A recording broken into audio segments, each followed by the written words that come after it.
আমি মুহতাজ, আমি মাজলুম, পর্দার আড়ালে আছে আমার মায়েরা। আমি সকলকে নিয়ে আল্লাহ রাব্বুল আলামিনের দরবারে দোয়া করব। আল্লাহর নবী বলছেন, বুখারী শরীফের হাদিস, আল্লাহর রাসূল বলছেন, আল্লাহর আকাশের নিচে জমিনের উপরে মহান রব্বুল আলামিন তিনজন ব্যক্তির দোয়া গ্যারান্টি কবুল করে। কয়জন? কয়জন? একটু আঙ্গুল দিয়ে দেখা। তিনজন বা তিন প্রকার ব্যক্তির দোয়া আল্লাহ রিটার্ন করে না, ঘুরিয়া দেয় না। লোকাল ভাষায় বলে ঘুরিয়া দেয় না, মানে রিটার্ন করেন না। নাম্বার 1 মুসাফির, নাম্বার 2 মাজলুম, নাম্বার 3 মা। এই তিনজন বা তিন প্রকার ব্যক্তির দোয়া আল্লাহ কখনো রদ করে দেয় না। ভাইজি, এই পাখান দিয়ে আর হাত খান দিয়ে এত কষ্ট পাচ্ছি, আল্লাহ ছাড়া কেউ কইতে পারবে না। তো ভাইজান, আমি কইতে পারবো, আর কষ্ট হয়েছে আমি বলতে পারবো। তো ভাইজান, আমি 4-5 দিন আগে কানতে লেগেছিল যে যখন আর মা আজ 20 বছর আগে হাল লেগে দোয়া করেছিল, আল্লাহ হার মুনির কি করে খাবে, হাত নাই পা নাই, আল্লাহ তুমি তার ব্যবস্থা করিও। মায়ের দোয়ায়, আল্লাহর দয়ায় আল্লাহ বড় বক্তা করে দিয়েছে, সে কিছু ভালো করে কইতে পারি আর না পারি। তো মায়ের দোয়ায়, আল্লাহর দয়ায়, আল্লাহর রহমতের দুধে ভাতে খুব শান্তিতে খাওয়া দাওয়া করছি। বুঝতে পারিনি কোনোদিন যে আমি বিকলাঙ্গ, আমি কোনোদিন বুঝতে পারিনি যে কি আমি প্রতিবন্ধী। আপনারা যেমন চলাফেরা করেন, বল চল, উঠা বসা, খাওয়া দাওয়া, আইস আরাম, আপনাদের মতনই আমার গাড়ি বাড়ি বিবি নারী সবই কিছু আছে, আমি বুঝতে পারি না।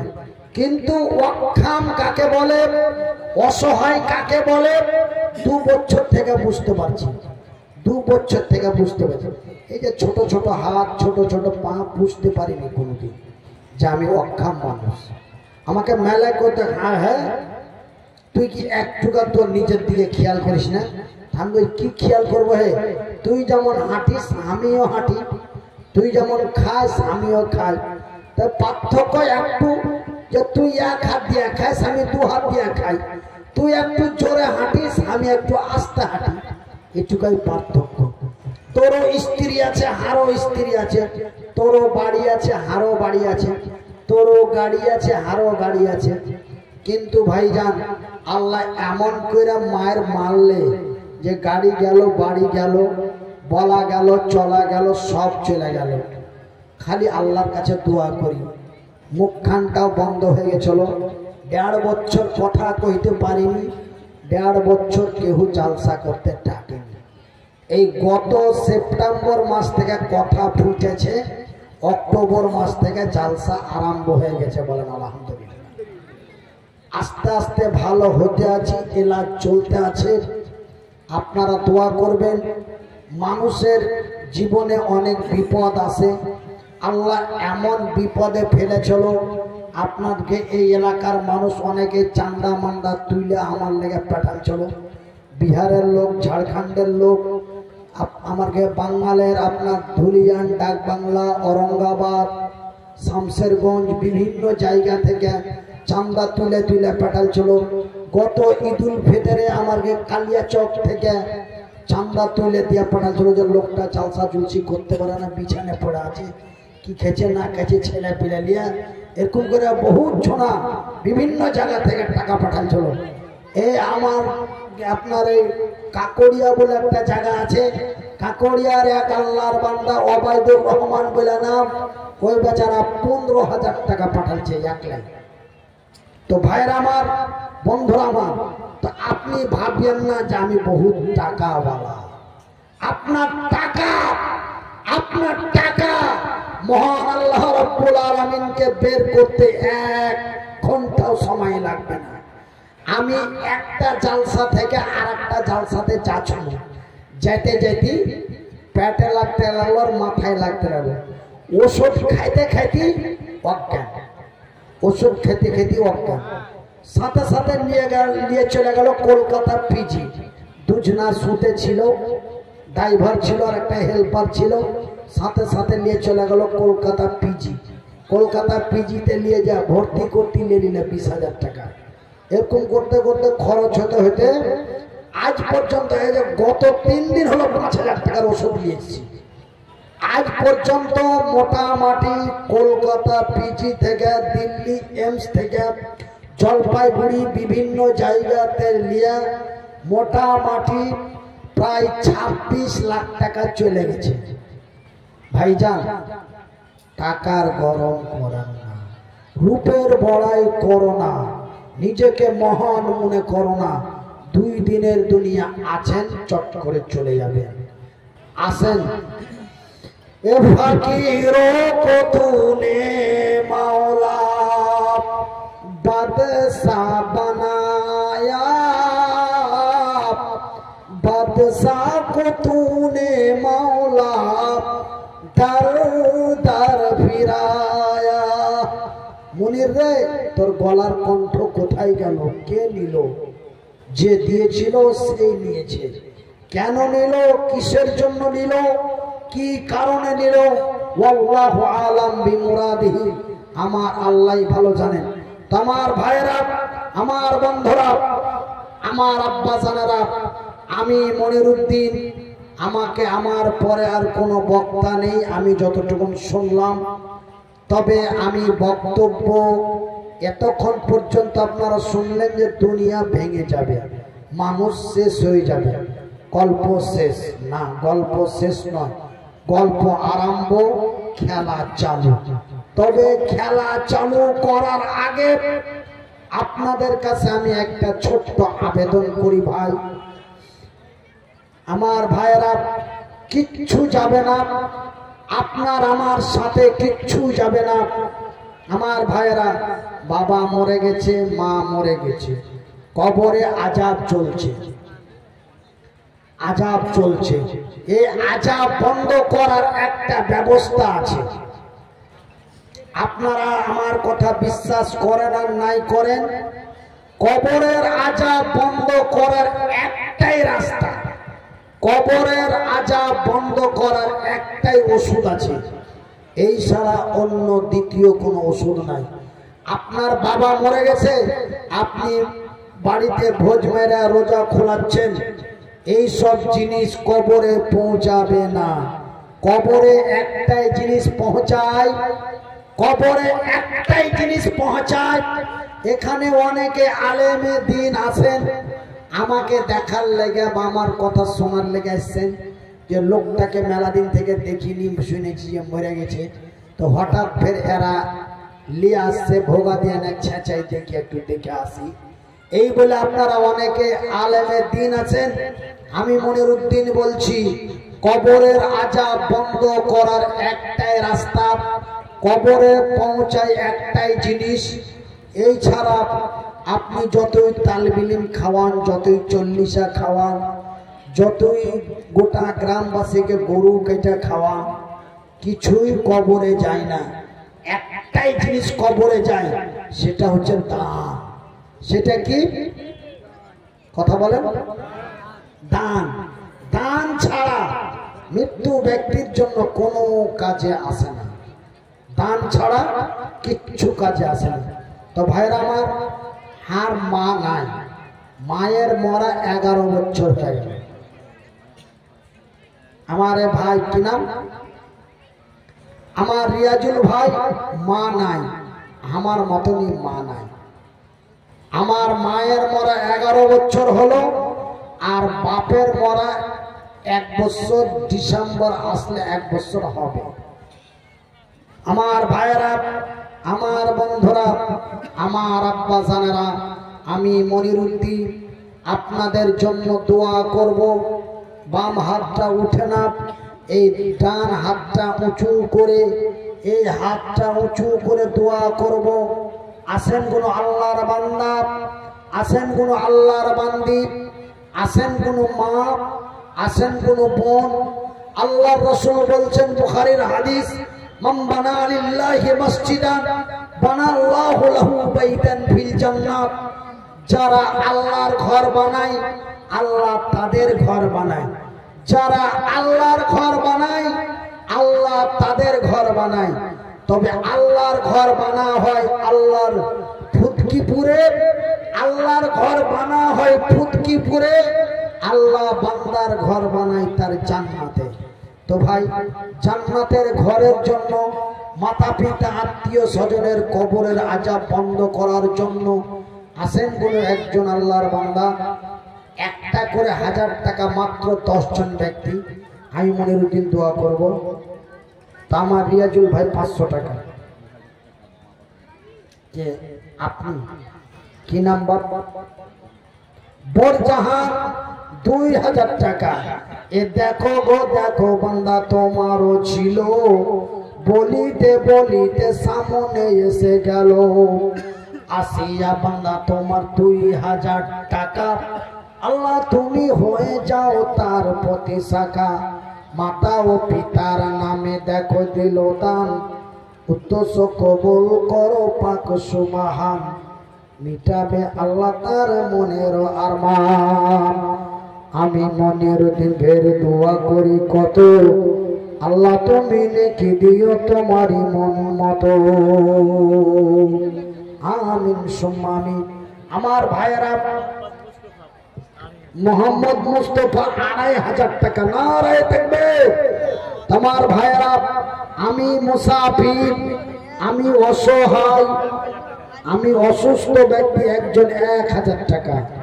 আল্লাহ তুমি তার দান কবুল করো। ভাইজি, আগে আপনার এই এলাকাতে এসে চাঁদা করেছি, মন ভরে গেছে। বাঁ হাতে নিয়েছি, ডাইন হাতে নিয়েছি, 2 হাত খালি থাকেনি। কিন্তু ভাই এখন এই হাতে নিতে পারি না, আর এক হাতে কাজ সরকে না। আপনারা দিয়ে যান। ইন্নামাল আমালু বিন্নিয়াত, বুখারীর হাদিস। আপনি অন্তরের অন্তরস্থল থেকে আল্লাহর হস্তে দান করুন, নিশ্চয় আল্লাহ আপনার নেক দান কবুল করবে। আমি মনিরুদ্দিন দোয়া করছি ইনশাআল্লাহ। কি নাম ভাই?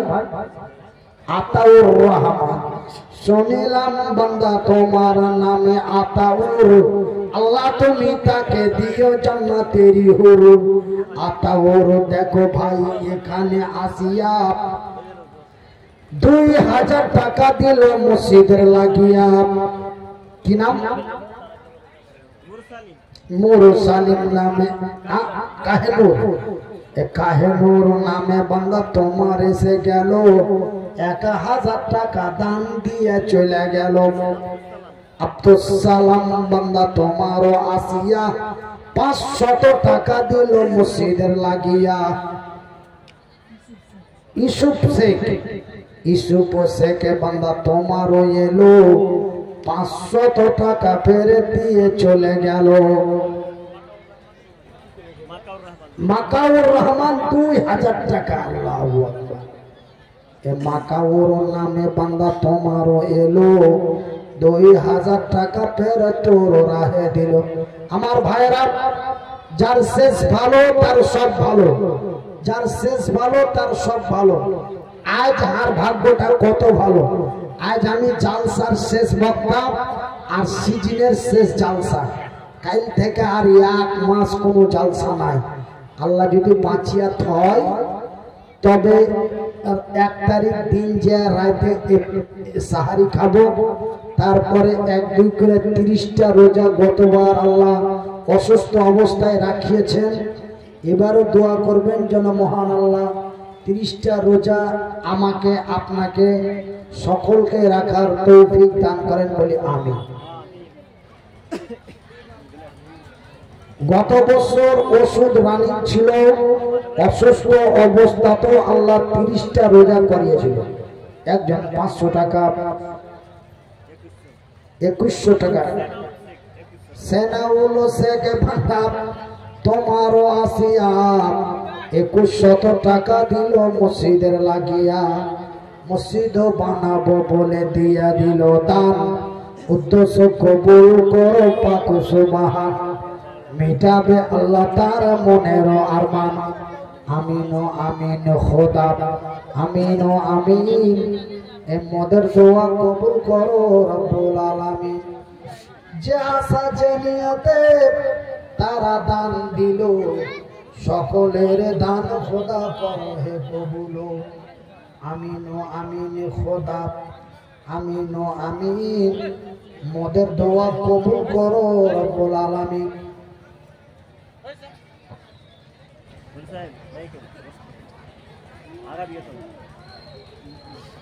আমার মা খালারা, আমার মার 5টা বেটা, আরো এক বান্দা বেনামিতে 200 টাকা। আল্লাহ তুমি হয়ে যাও তার প্রতি শাখা। গুমানি থেকে এক বান্দা তোমার এলো, 200 টাকা ফের দান দিয়া গেল। বেনামিতে বান্দা তোমার নাম বলিল না, আল্লাহ তুমি নেকি দিতে তারে ছাড়িও না। আমিন ও আমিন খোদা, আমিন ও আমিন, মোদের দোয়া কবুল করো রব্বুল আলামিন। আমি মনিরুদ্দিন বান্দা তোমার অসুস্থ বান্দা, তোমার দোয়া দিব কত। হেতাকারীর নেকি দিও তোমারই মন মতো। আমিন সুম্মা আমিন। একই তোমার খেলা গো মাওলা, একই তোমার খেলা, একই তোমার লীলা গো আল্লাহ, একই তোমার লীলা, একই তোমার খেলা গো মাওলা, একই তোমার খেলা।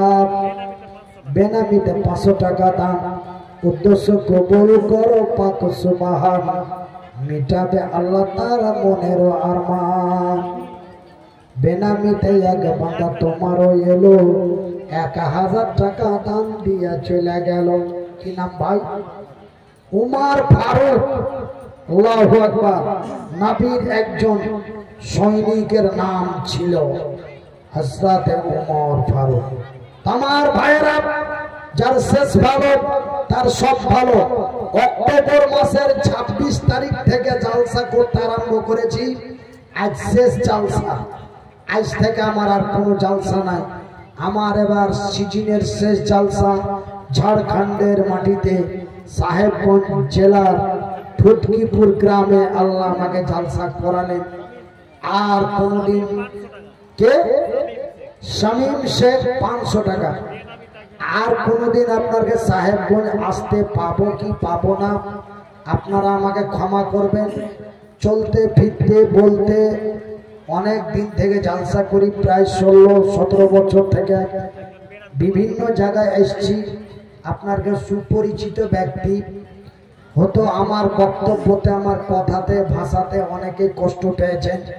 আমি মরে গেলে হয়তো আপনাদের কাছে ক্ষমা নিতে পাইতাম না, কিন্তু আল্লাহ যখন দোবারা জন্ম দেওয়ার মতন করে আল্লাহ ভালো করতে লেগেছে, ফিরিয়ে দিয়েছে, তাই আপনাদের কাছে ক্ষমা চাইছি। আপনারা আমাকে ক্ষমা করবেন। আমি আপনারাকে ক্ষমা করে দিয়েছি। যেদিন আমাকে পিজি ডাক্তার বলেছিল বাঁচানো যাবে না, বাঁচানো সম্ভব হবে না, তখন আমাদের রাজ্য সরকার শ্রী মমতা বন্দ্যোপাধ্যায়ের ভাতিজা অভিষেক বন্দ্যোপাধ্যায় পিজির সার্জনকে ফোন করে বলল লোকটার চিকিৎসা যেন ভালো হয়। লোকটা এতিম, লোকটার কাছে অনেক এতিম বাচ্চা থাকে। ওই লোকটার মাথার উপর দিয়ে অনেক পরিবারের সংসার চলে। ওই লোকটা একটা এতিমখানা চালায়। ওই লোকটার একটা নিজস্ব মাদ্রাসা আছে, তার ঘর পরিবার আছে, তার পিছনে খাটার কেউ নাই। লোকটার জন্য চিকিৎসা ভালো হয়। এরকম ফোন যখন করে দিল, আমার থাকার জায়গা এমএলএ কোটাতে করে দিল, ভিআইপি কোটাতে।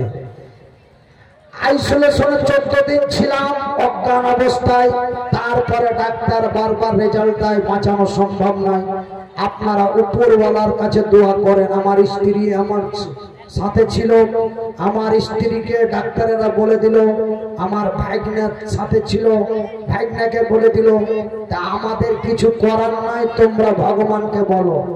ভগবান যদি ফিরিয়ে দেয় তবে আমাদের কিছুই নাই। আমার স্ত্রী কাঁদতে কাঁদতে বিভিন্ন জায়গায় ফোন করলে মনিরুদ্দিনের জন্য একটু দোয়া করবেন, মুলবি সাহেবের জন্য দোয়া করবেন। যারা হানাফি মতের ওরা তো একদম মাইকে এলান করে মসজিদে মসজিদে জামাতবদ্ধ করে দেওয়া, মসজিদে মসজিদে জামাতবদ্ধ হয়ে দেওয়া।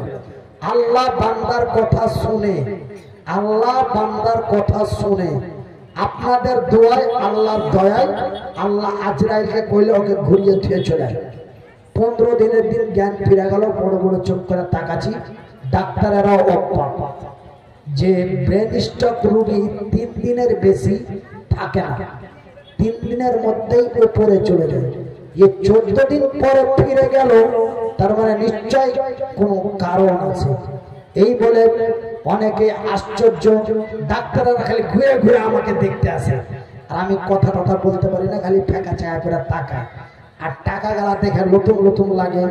14 সামান্য 3 ঘন্টা নিম পড়ে 3 ঘন্টা ঘুম থেকে উঠলে টাউরি লেগে যায়, আর 14 দিন পর যদি ঘুম ভাঙে তো ওকে কেমন লাগে? দুনিয়াটা আলাদা আলাদা। যেমন ছোট ছেলে মার পেট থেকে এসে চেয়ে করে কান্দে উঠে ফেঁকা চায়া করে তাকায়, তো ওরকম আমি জ্ঞান ফেরার পরে খালি চারিদিকে দেখছি আর কেমন কেমন লাগছে, মনে হচ্ছে যে কলকাতায় আছি না কোনটা আছে কিছু বুঝতে পারি না। পরে তখন আমার লোকেরা, আমার মন্ত্রী তজিমুল হোসেন দেখা করতে গেল। দেখা করতে যাওয়ার পরে আমাকে বলছে, টেনশন করবেন না, আমরা আপনার পাশে আছি। আমি মন্ত্রীকে দিয়ে, ভাইপোকে দিয়ে, সকলকে দিয়ে ফোন করিয়েছি, আপনার চিকিৎসা ভালো হবে, আপনি টেনশন করবেন না, আপনি সুস্থ হয়ে বাড়ি যাবেন। আমাকে 18 দিন রাখার পরে 19 দিনের দিন ছুটি দিল। তারপরে দিল্লি এইমস চলে গেলাম। ওখানে বহু দিন ওষুধ খাওয়ার পরে কোনো নিরাপত্তা বুঝতে পারি না। তারপরে চলে গেলাম জলপাইগুড়ি। মানে আমি শুধু স্ট্রং হওয়ার জন্য তাড়াহুড়া করছি, আপনারাকে দেখবেন লেগে আর আপনারাকে ওয়াজ শোনাবেন লেগে, কখন ভালো হবে আর কখন জালসা চালু হবে। এই লেগা খালি এখান থেকে ওখানে, ওখান থেকে ওখানে, যে যেখানে কইছে আরে বিধার মা ওখানে নিয়ে দৌড়াইছে, যে ওখানে গেলে মনে হয় চাঙ্গা হয়ে যাবে, ওখানে গেলে মনে হয় হিংটা হয়ে যাবে, ওখানে গেলে মনে হয় সুন্দর হয়ে যাবে। এই যে যেখানে কইছে ওখানে নিয়ে ছুটছে। তো ভাই এগুলো সব আল্লাহর দান। তো আপনারা আমার জন্য দোয়া করবেন, আমি আপনাদের জন্য দোয়া করব। তবে আমার ভাইরা, আমার বন্ধুরা, এইবার আমি একটা কথা আপনারাকে জিজ্ঞাসা করি, যে আপনারা আমাকে নিয়ে এসছেন, খুব সম্মান করে নিয়ে এসছেন, ডাক্তার সাহেবের বাড়িতে আমাকে রেখেছেন। ওখানটা ডাক্তার সাহেবের বাড়ি নাকি? ডাক্তার সাহেবের ভাইয়ের বাড়িটা আছে। খুব হেফাজত করে দেশি মুরগি দিয়া একদম ভাত রুটি খাওয়াচ্ছে, খুব হাঙ্গা করে খাওয়াচ্ছে। এবারকার ভাই জালসার শেষে সকালবেলায় আমাকে বলছে যে কি আপনার ওয়াজ ভালো হয়নি, যা খাইয়াছি ঘুরিয়ে দাও। আমি ঘুরিয়ে দিতে পারবো? পারবো জি ভাই। কেন আমাকে তো জমা দেয়নি, খাইতে দিয়েছে, আমি খেয়ে নিয়েছি। এখন আমাকে যদি কহে ঘুরিয়ে দাও, আমি কেন আমার 14 বংশ পর্যন্ত ঘুরাতে পারবে না। জরিমানা দিতে পারা যাবে 2 লাখ, কিন্তু ঘুরিয়ে দিতে পারা যাবে না। কেন? যে হাঁকে জমা রাখতে দেয়নি, আমাকে খাইতে দিয়েছে, আমি খেয়ে নিয়েছি। এই ঘুরিয়ে দেওয়া আর সম্ভব নয়। তো আল্লাহ বলবেন, এই জমিন আমি আল্লাহ তোকে যেই দিন সৃষ্টি করেছি সেই দিন থেকে নিয়ে আজ পর্যন্ত তোর পেটের মধ্যে যা কিছু আছে আমাকে ঘুরিয়ে দে। আমরা ভেবেছিলাম মরে গেলাম, পচে গেলাম, সরে গেলাম, মাটির সাথে মিশিয়ে গেলাম, গল্প শেষ না। আল্লাহ পুনরায় বলবে, তোর ভিতরে যা আছে তা ঘুরিয়ে দে। শোন, একটা পিঁপড়া পর্যন্ত হজম করতে পারবি না, যা তোর নিচে আছে তাকে বাইর করে দে। আমার আল্লাহ বলেন, ওয়াইদাল কুবুর বুসিরাত, আমার আল্লাহর অর্ডার মোতাবেক কবর তার উগলে দেবে, মাটি তার উগলে দিবে। একবার হক করবে তো সব বাড়িয়ে যাবে। নবী সাল্লাল্লাহু আলাইহি ওয়াসাল্লাম, নবী করিম সাল্লাল্লাহু আলাইহি ওয়াসাল্লাম বলেন, সেই দিন আমার আল্লাহর অর্ডার মোতাবেক এক একটা কবরের ভিতর থেকে শত শত হাজার হাজার লক্ষ লক্ষ কোটি কোটি মানুষ, জীব জন্তু, কীট পতঙ্গ তারা কবরের ভিতর থেকে উঠবে আর পাগলের মতো দৌড়াতে থাকবে। ভাইজি, আপনি আপনার মায়ের পেট থেকে এসেছিলেন, পায়জামা পিন্ধা না পাঞ্জাবি পিন্ধা? হ্যাঁ, ন্যাংটা হয়ে। বতর কি ছিল? কিচ্ছু ছিল না, শুধু ছিল মায়ের রক্ত। মার রক্ত ছিল শরীরে, এই ছাড়া কিচ্ছু ছিল না। ন্যাংটা হয়ে আসছে। ঠিক সেই দিন আল্লাহ যখন জমিনকে বলে দেবে, মানুষ মাটির নিচে থেকে উলঙ্গ হয়ে মাটি মাখা শরীর নিয়ে উঠবে আর পাগলের মতো দৌড়াতে থাকবে। কোথায়? হাসরের ময়দান। হাসরের ময়দান কেউ দেখেছো ভাই? দেখেছো? এরা দু তিন জন খালি মুড়ি লড়াইছে, আপনি দেখেছেন? হ্যাঁ, দেখেন। আপনারা কেউ দেখেছেন? ফুটবল মাঠ দেখেছে, কিন্তু আল্লাহ হাকে দেখেছে। বলেন আলহামদুলিল্লাহ। বলে এটা কেমন কথা? মুরগি মরে জিন্দা হয়েছে নাকি? হাসরের মাঠটা সব দেখে এসছে। ভাইজান, হাসরের মাঠ আমি দেখে এসেছি। বলবেন যে মনিরুদ্দিন ভাই কথা সাবধানে কইবে, তুমি উল্টা পাল্টা কথা যার সাথে বেশি কহার চেষ্টা করো। খবরদার উল্টা পাল্টা কথা কইবে না। তুমি হাসরের ময়দান কেমন করে দেখলে? যেই দিন যেই মাঠে বিচার হবে ওই মাঠটার নাম হলো মিনা, ওই মাঠটার নাম হলো আরাফা। যারা এই দুনিয়াতে হজ করে এসেছে ওই আরাফার মাঠে হজ হয়। তো আরাফা মিনার মাঠে সেই দিন হাসরের মাঠ হবে। আমার ভাইয়েরা, আল্লাহ রাব্বুল আলামিন আমাকে 2006 সালে দেখিয়েছে। আমি 2006-এ গেছিলাম, মিনার মাঠে নামাজ পড়েছি। আরাফার মাঠে জোহরের ঢিলে আসরের চড়া নামাজ পড়েছি। তার মানে ওটাই হজের নামাজ। আপনাকে দোয়াই, আল্লাহর দয়ায় আল্লাহ আমাকে 2 বার আল্লাহর নবীর রওজা মুবারক দেখিয়েছে এবং আরাফার ময়দান দেখিয়েছে। একবার 2004 সালে আর একবার 2006 সালে। ওই জন্য আমি কথাটা এমন সিস্টেমে বলেছি যে আপনারা বড় বড় চোখ করে তাকাইতে লেগেছে যে এই বিহারে ছামারে লেগেছিল। বিহারের কাটিহারে একটা জালসা করতে গেছি, যে আমি বলছি যে আমি হাসরের ময়দান দেখে এসেছি। একদম 4-5টা চাঁড়া খেপে গেল। কইছে মানুষ মরার পরে জিন্দা হয় না, তবে তুমি মরে জিন্দা হয়েছো নাকি? বিশাল ভেজাল। ওরা কে কমিটি থামা পারে না। লাস্টে কোন রকম থামলে দেখো যে মুলিম সাহেব আমরা চুপ থাকবো না যতক্ষণ আর জবাব না দিবে। আমি যখন বলে দিয়েছি যে ভাই আমি 2006 এবং 2004-এ আল মক্কাতুল মুকাররমা, মদিনাতুল মুনাওয়ারা, মসজিদে হারাম এবং মসজিদে নববী আমি জিয়ারত করে নামাজ পড়ে এসেছি। আরফা, মিনা, মুজদালিফা সব ঘুরে এসেছি। ওই লেগে বলেছি যে আমি হাসরের ময়দান থেকে এসেছি। আর বড় বড় আলেম ওলামাকে জিজ্ঞাসা করবে, সেই দিন হাসরের ময়দান বিচার হবে, সেই দিন আরাফা মিনার মাঠে, ওই মাঠটাই হবে হাসরের ময়দান। তারপরে চেঙ্গাটা লক করে থাকে দিয়া লাস্টে হাসতে হাসতে 500 টাকা করে 13টা চেঙ্গা হার বিরুদ্ধে রেগে পক্ষ গেছিল। 13 জনাতে 500 করে দিয়া তখন লাস্টে সালাম টালাম দিয়া ওরা বাড়ি যায়। দেখো মুনির ভাই, তোমার কথা বলার টেকনিক আছে, তুমি এমন টেকনিকে কইছো যে মানুষের রাগ এমনি হয়ে যাবে, কিন্তু ফের বুঝতে গেলে ছোট্ট, কিন্তু কহার সময় মানে অন্যরকম। আমার ভাইরা, আমার বন্ধুরা, তারপরে সেই দিন আমার আল্লাহর ওয়াদার মোতাবেক কবরের ভিতর থেকে মানুষ উঠবে আর পাগলের মতো হাসরের ময়দানের দিকে দৌড়াতে থাকবে, কেউ কারো দিকে লক্ষ্য করবে না।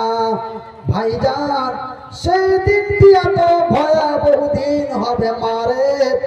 আমার স্ত্রী আমাকে কত ভালোবেসেছে যে আজকে আমাকে আমি যেখানে জালসা করতে যাই আমার সাথে সাথে আছে অসুখ মানুষ, প্যারালাইসিসের লোক মানুষ, কত কষ্ট করে যাবে পায়খানা বাথরুমে, কত কষ্ট। এই বলে আমাকে কত ভালোবাসে, আমি তারে কত ভালোবাসি। কিন্তু সেই দিনটি এমন খাতারনাকময় দিন হবে, সেই দিন মা তার সন্তানকে চিনবে না, সন্তান তার মাকে চিনবে না, বাপ তার বেটাকে চিনবে না, বেটা তার বাপকে চিনবে না। ভাইজান, ওয়া উম্মিহি ওয়া আবিহি ওয়া সাহিবাতিহি ওয়া বানি, স্ত্রী তার স্বামীকে চিনবে না, স্বামী তার স্ত্রীকে চিনবে না, সবাই পাগলের মতো নফসি নফসি করবে। হযরতে আয়েশা বলেন, ওগো আল্লাহর নবী, ওগো দয়ার নবী, বিশ্বের নবী, সেই দিন আমার পরনে নাকি কাপড় থাকবে না, আমিও নাকি উলঙ্গ হয়ে যাব। আল্লাহর নবী বললেন, অবশ্যই রে আয়েশা, অবশ্যই সেই দিন কোনো মন্ত্রী ব্যারিস্টার বলে কোনো পরিচয় থাকবে না। ভাইজান, এখানে একটা ক্যামেরা লাগা আছে, আচ্ছা বসো ভাই বসো। মুতা লেগেছে না হাগা লেগেছে? এতক্ষণে কাম খারাপ। আর তোমার জরুরত আছে, তুমি যাও, আর একজনকে কেন ডাকছো? এটাই ভাই আমাদের অভ্যাস খুব খারাপ। আপনাকে ভালো লাগে না, কোমর ধরেছে, পিঠটা থাকছে, তুমি আস্তে করে উঠে চলে যাও, আর একজনকে ডাকছো, এটা কোন সিস্টেম? এটা করিও না ভাই। তোমাকে ভালো লাগে না, তুমি চলে যাও। তোমাকে ঘুম আসছে, তুমি চলে যাও। আল্লাইলা লিবাসা, রাত্রি তৈরি করা হয়েছে আরামের জন্য। তোমাকে ঘুম আসছে, অসুবিধা হচ্ছে, কষ্ট হচ্ছে, আস্তে করে উঠে চলে যাবে। আপনি অন্যজনকে কেন ডাকবেন? খবরদার ডাকবেন না। আমার ভাইয়েরা, আমার বন্ধুরা, এবার এখানে একটা মোবাইল লাগা আছে, আর একটা মোবাইল যদি লাগাই আর সবাই মিলে হইচই করতে লাগবে, এবার কাজ যদি মৌলভী সাহেব কহে যে এই দাঁড়াও, কেউ চালা করবে না, এটা আমারই ক্যামেরা, তখন লক করে দেবে। মৌলভী সাহেব বলল তার ছাড় হয়ে গেল, মৌলভীর লোক বলে তার ছাড় হয়ে গেল, মন্ত্রীর লোক বলে ছাড় হয়ে গেল। কিন্তু সেই দিন কঠিনময় হাসরের ময়দানে কোনো ছাড় নাই। যে আমি অধীর চৌধুরীর লোক, যে জিব্রাইল ডক্টর পুষ্টি বেছি, তুই অধীর চৌধুরীর লোক হলি তো কি হলো? কোনো গল্প নাই, কোনো গল্প চলবে না। আয়েশা বলেন, নবী গো, সেই দিন আমারও পরনে নাকি কাপড় থাকবে না। আল্লাহর নবী, দয়ার নবী, বিশ্বের নবী বলেন, অবশ্যই রে আয়েশা, অবশ্যই সেই দিন কেউ কারো সুপারিশে হবে না। বলে, ইয়া রাসূলুল্লাহ, ওগো আল্লাহর নবী, দয়ার নবী, বিশ্বের নবী, আমি আয়েশা, আমার অঙ্গ প্রত্যঙ্গ আপনার জন্য দেখা হালাল, আপনার জন্য ছোঁয়া হালাল, আপনার জন্য দেখা হালাল, কিন্তু অন্য পুরুষের জন্য দেখা হারাম। অন্য পুরুষের জন্য কি? অন্য পুরুষের জন্য কি? দেখা হারাম। নবী গো, সেই দিন আমার পরনে কাপড় থাকবে না, সেই দিন লক্ষ লক্ষ কোটি কোটি মানুষেরা থাকবে, আর আমি আয়েশা উলঙ্গ। আমাকে কি লজ্জা লাগবে না? আমি কি শরম পাবো না? আল্লাহর নবী বলেন, আয়েশা রে, সেই দিনটি এমন খাতারনাক দিন হবে, সেই দিনটি এত ভয়াবহ ব্যস্ততা দিন হবে, সেই দিন মানুষ মানুষের দিকে লক্ষ্য করা তো দূরের কথা, সেই দিন মানুষ চোখের পলক মারার সুযোগ পাবে না। সেই দিন তুমি উলঙ্গ আছো না কাপড় পরে আছো, জুব্বা পরে আছে না চুড়িদার পরে আছো, তোমার দিকে লক্ষ্য করা তো দূরের কথা, সেদিন মানুষ চোখের পলক মারার সুযোগ পাবে না। জোরে বলি সুবহানাল্লাহ। না, আমার ভাইরা, আমার বন্ধুরা, আমার আব্বা জানেরা, আপনারকে বিহারে বলে হেমারেজ, আমারকে বাঙালি বলে ব্রেন স্ট্রোক। আমি ব্রেন স্ট্রোক রুগী। আমি আপনারাকে বেশি কিছু শোনাতে রাজি নই, তবে আমার মা বোনদের কাছ থেকে আমি 1000 টাকা চাই। আজকে 1000 করে আপনাদের কাছে 10 জন চেয়েছিলাম। আপনারা আলহামদুলিল্লাহ আপনারা 1000, 2000, 2100, 1500, 2500 এমনি করে দিয়েছেন। কিন্তু আমার মায়েদের মধ্যে থেকে 1000 টাকা পাবো না।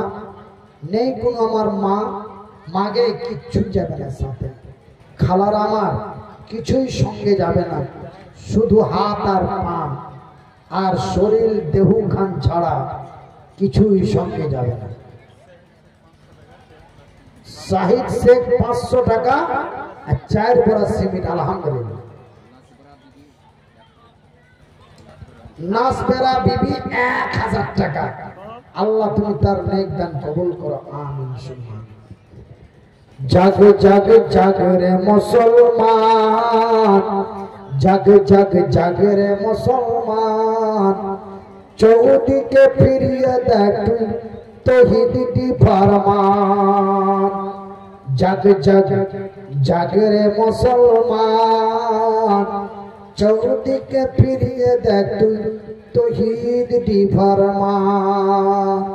আমার মায়েরা, আমার ভাইয়েরা, আমার বন্ধুরা, আমি এই আপনারকে পাকুড় জেলা, সাহেবগঞ্জ জেলা, গুপ্তা জেলা, ভাগলপুর, 3 পাহাড় বিভিন্ন জায়গায় এসেছি। আমার মা বোনেরা আমার হাতে এত দান দিয়েছে, কেউ গলার, কেউ কানের, কেউ নাকের, কেউ হাতের চুড়ি, কেউ কোমরের বিচ্ছা, এরকম খুলে খুলে দিয়েছে। আর মায়া লোকে কহাকহি করেছে, এই লোকটার হাতে দিব না তো আর কার হাতে দিব, এই লোকটার দোয়া নিব না তো আর কার নেব। হ্যাঁ, দুনিয়াতে তো সব মৌলবীর হাতে দান দিয়ে দেখলো, একবার এই লোকটার হাতে দান দিয়ে দেখি আল্লাহ কি ফলাফল দেয়। এই বলে আমার মার 5টা বেটা, 4টা বেটি। আর মার 5টা বেটা, 4টা বেটি। মোহাম্মদ ইমরান শেখ 700 টাকা। মা বাপের নামে দোয়া, আল্লাহ তার নেক দান কবুল করো, আমিন সুম্মা আমিন। আল্লাহুম্মা সাল্লি আলাইহি আল্লাহুম্মা বারিক। তো আমার মার 9টা ছেলে পিলা, সব থেকে মাকে বেশি ভালোবাসতো। তো আমারও আল্লাহর রহমতে 4টা বেটি, 1টা বেটা। আর মার 4টা বেটি, আল্লাহ আমাকে 4টা বেটি দিয়েছে। আর মার 4টা বেটি, 5টা বেটা, আমার 4টা বেটি, 1টা বেটা। আপনারা দোয়া করবেন, আমি আপনাদের জন্য দোয়া করব। কিন্তু আর মা সব থেকে হাকে বেশি ভালোবাসতো। হাত নাই পা নাই, এরকম ছেলে পিলি সেবা যত্ন করি, ভালোবাসি, আল্লাহ আর প্রতিদান দিবে। এই লেগে আমি যেখানে জালসা করতে যাই, আপনাকে ধুলিয়ান, ডাক বাংলা, পাকুড়, বিভিন্ন জায়গায়, আল্লাহর রহমতে লালবাথানি, এইগুলাতে যেগুলাতে যাই, মা বোনেরা আমার হাতে অনেক দান দেয়। কিন্তু আজকে ফুটকিপুরের মা বোনদের তরফ থেকে 1টা টাকা পাওয়া যায় না। ওরা মনে মনে করছে, হাজি মৌলভী সাহেব তুমি এরকম করে বদনাম করছো, হারাম মায়া লোক মানুষ, তোমার আগা দিকে যে দান দিয়ে আসবো নাকি? কাউকে পাঠাও, তবে তোমাকে হাতে দিয়ে পাঠাবো। জানতো, আপনি জানতো একবার ওই মৌলভী সাহেব হাতে পাঠাইলে, জানতো আমার জনম দুঃখী মা,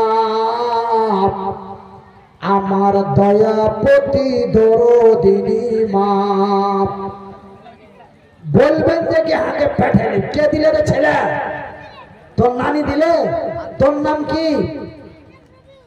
তোর নাম রবিউল্লাহ, তোর নানির নাম পালা পালা পালা পালা। রবিউল একটা ছোট্ট ছেলে, আর নানি দিয়েছে 500 টাকা। সুবহানাল্লাহ। রবিউল নানি বান্দি তোমার আড়ালেতে ছিল, 500 টাকা দান আমারও হাতে দিল।